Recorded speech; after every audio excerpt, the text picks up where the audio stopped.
Okay, so a couple people wanted to know how I did some of my videos. So I'm going to start doing breakdowns, starting with this one. And for this one, there's really just three elements we need to know about.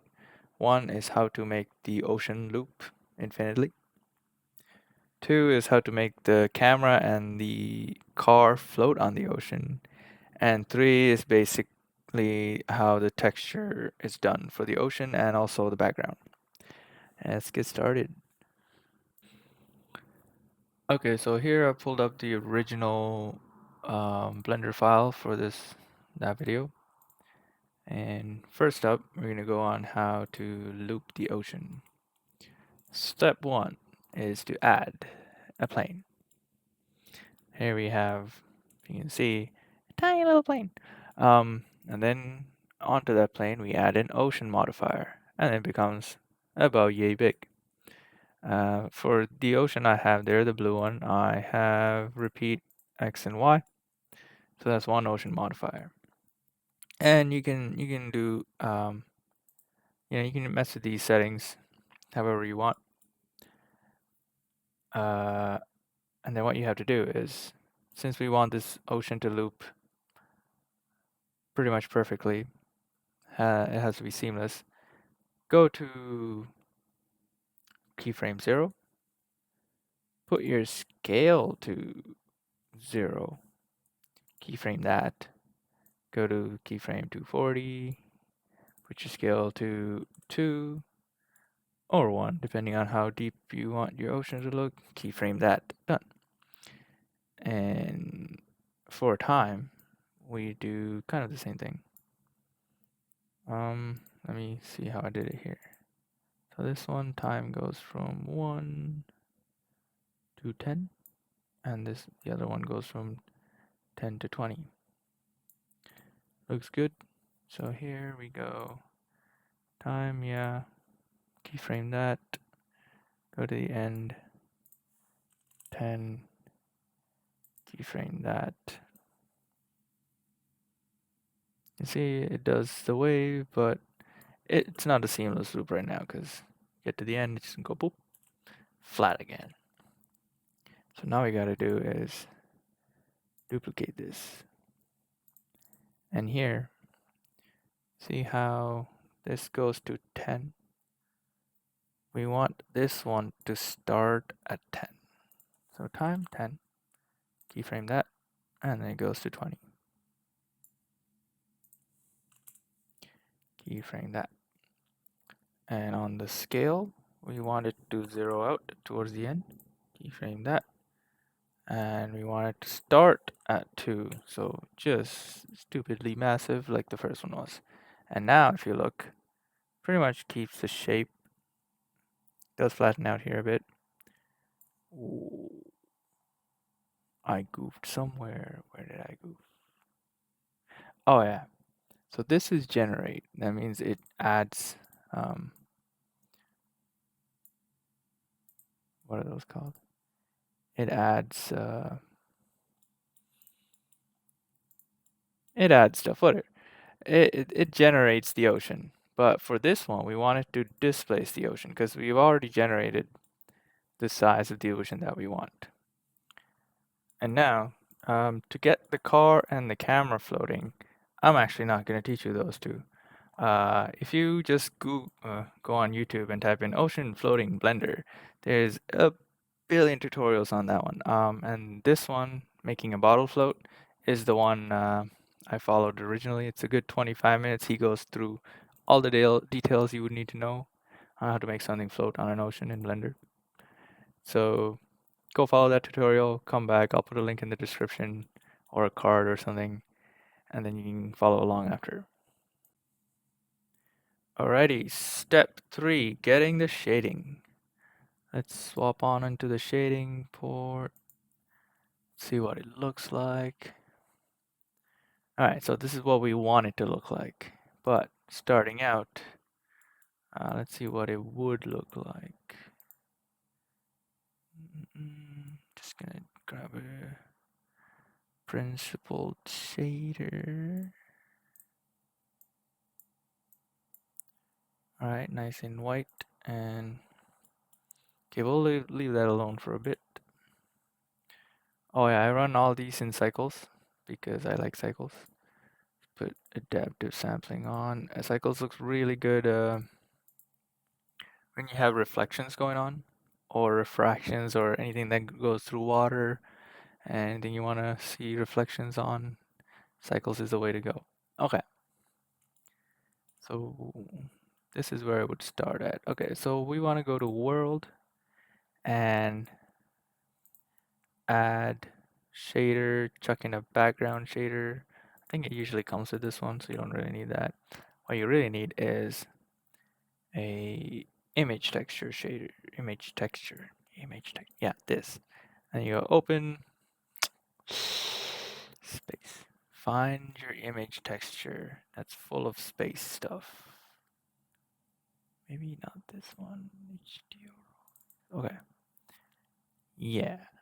So what I did to looks cool. Yeah, I'll make a very pink background. Okay. So what I did to get this is uh just hop on over to Google, go, what the hell is this?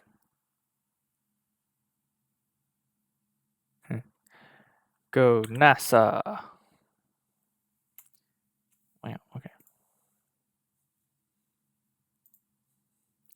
NASA space. Good images. Ooh. And basically, I think NASA, is that what I want to go to?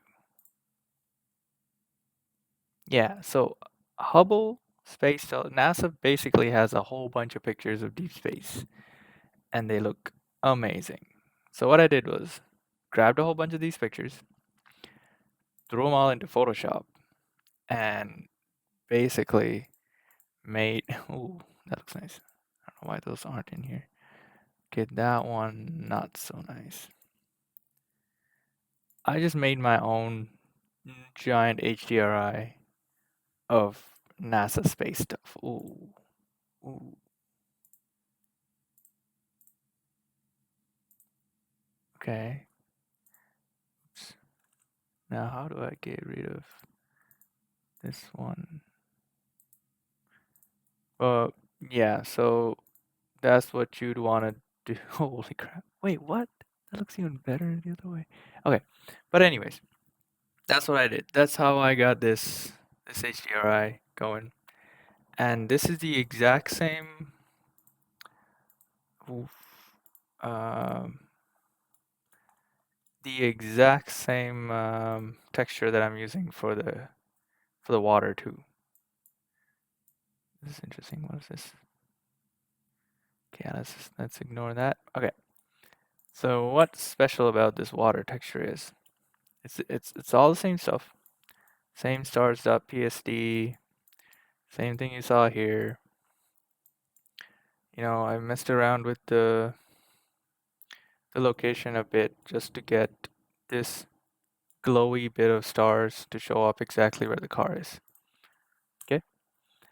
So it lights up the car. And then what I did was grab the color, chucked it into emissions on the principled BSDF shader, crank the emissions all the way to 3. If you go higher, it'll get brighter. But like it looks like shit now. 3. You know, I think alpha comes at 1 for standard. Made it completely transparent or transmissive. And then the index of reflection is 1.33, which is the index of reflection for water, and is very highly specular, so it's reflective. And the roughness is 0. So all the galaxy stuff from the back and the stars and everything comes through the ocean. And then, ooh, let's not render that. That takes a while. And then to get the nice like effect, the camera effect, the bokeh effect. So like the car is in focus, but the galaxy behind it isn't. Like the water in front of it isn't. what you want to do is go to the camera. If I can grab this bloody camera. Where's the camera at? Alright, so this is the camera. Okay, so this camera, go to the camera settings, go to depth of field. Yeah.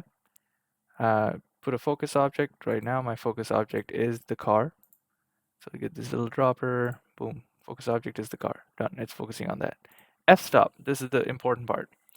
Adjust this until you've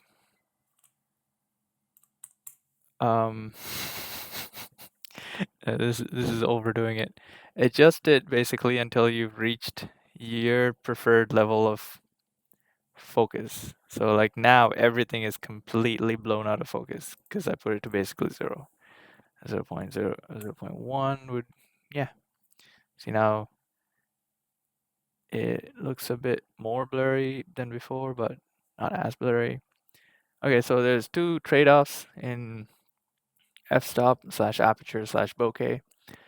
The more you make it look like this, the more miniature it looks. So it really messes up your sense of scale. So you really gotta find a nice balance of cool effect and not making everything tiny. And then that's about it. So now you have a perfectly looping ocean, a floating car, some nice sky textures. Oh, yeah, last step. When you render these, and bling, there. Just a tiny little bit of extra bling, courtesy of, what's this called? Compositing? Compositing, yeah. Just grab your render layers, image, add a glare node, copy these settings, add another glare node, copy these settings. You're good to go. And if you want to see what it looks like, I think it's just like shift click or control shift click. Yeah. It'll show up in the viewer and then there you go. It'll show up back here.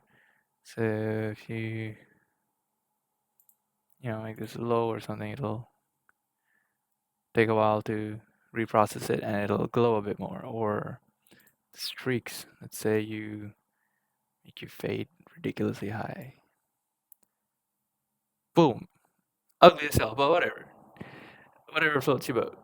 Just do the thing. Oh, something I didn't learn until much, much later. Zooming out is just you press V. Zooming in. Hell if I know. I guess I'll figure that out later. But yeah, that's it for that. Have fun.